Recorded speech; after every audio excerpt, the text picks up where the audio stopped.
Hello friends, அஸ்ஸலாமு அலைக்கும். இப்போ நம்ம என்ன செய்ய போகிறோம்டா, வெங்காய கார சட்னி தான் செய்ய போகிறோம். வாங்க வீடியோக்குள்ளே போகலாம். வீடியோவை ஸ்கிப் பண்ண ஒரு பேன் எடுத்துக்கிறோம். ஒரு 3 ஸ்பூனு எண்ணெய் விட்டுக்கலாம். ஒரு அரை ஸ்பூனு வெந்தயம் போட்டுக்கலாம். 1 ஸ்பூனு முழு மல்லி போட்டுக்கலாம்.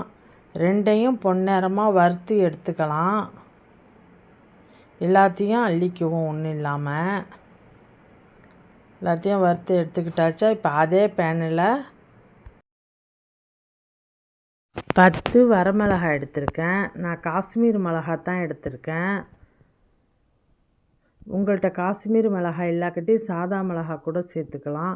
சாதா மிளகாண்டா ஒரு 5 சேர்த்தா போதும். இது காஷ்மீர் மிளகாங்கிறதுனால உரப்பு இருக்காது, ஆனால் நல்லா கலராக இருக்கும். 2 தோல் உரிச்ச பூண்டு சேர்த்துக்கலாம். ஒரு அரை எலுமிச்சம்பழம் சைஸு புளி எடுத்திருக்கேன்.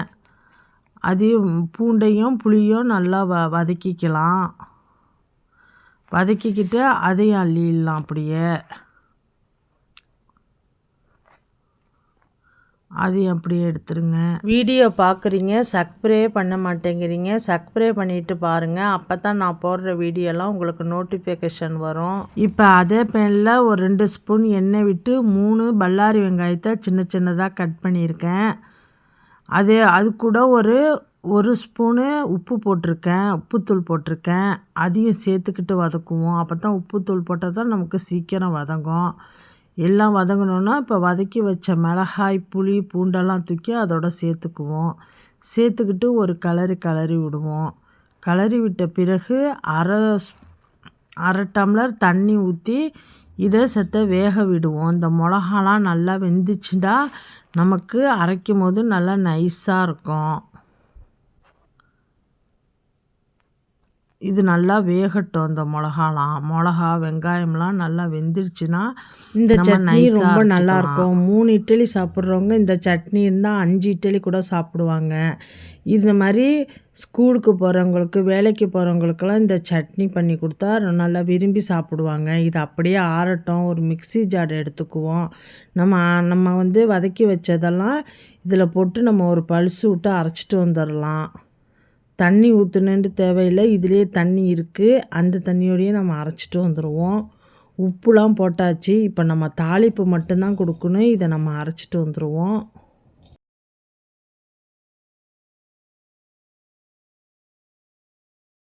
பாருங்கள், நல்லா அரைச்சாச்சு. இப்போ ஒரு பேன் எடுத்துக்குவோம். ஒரு 4 ஸ்பூனு நல்லெண்ணெய் விட்டுக்கலாம். இது நல்லெண்ணெயில் செஞ்சால் தான் இன்னும் நல்லாயிருக்கும். கடுகு 1 ஸ்பூன் போட்டிருக்கேன்.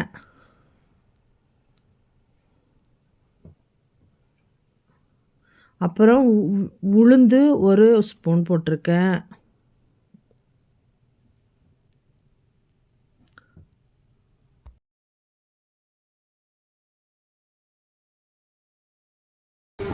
கருவேப்பிலை கொத்து போட்டுக்கலாம். கடுகுலாம் நல்லா பொரிஞ்சிருச்சு. இப்போ நம்ம அரைச்சி வச்ச சட்னி ஊற்றிக்கி இதில் ஊற்றிக்குவோம். இப்போ ஒரு கொதிச்சா போதும். நம்ம ஆஃப் பண்ணிடலாம். இது அப்படியே நம்ம ஒரு கோப்பையில் ஊற்றிக்கலாம். பாருங்கள் எப்படி இருக்குண்டு.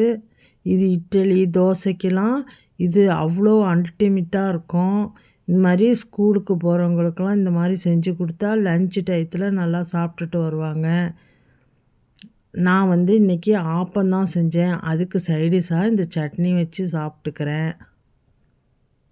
இந்த மாதிரி நீங்களும் ட்ரை பண்ணி பாருங்கள். இந்த வீடியோ பிடிச்சிருந்தா லைக் பண்ணுங்கள், ஷேர் பண்ணுங்கள், கமெண்ட் பண்ணுங்கள். முக்கியமாக சப்ஸ்கிரைப் பண்ணிக்கோங்க.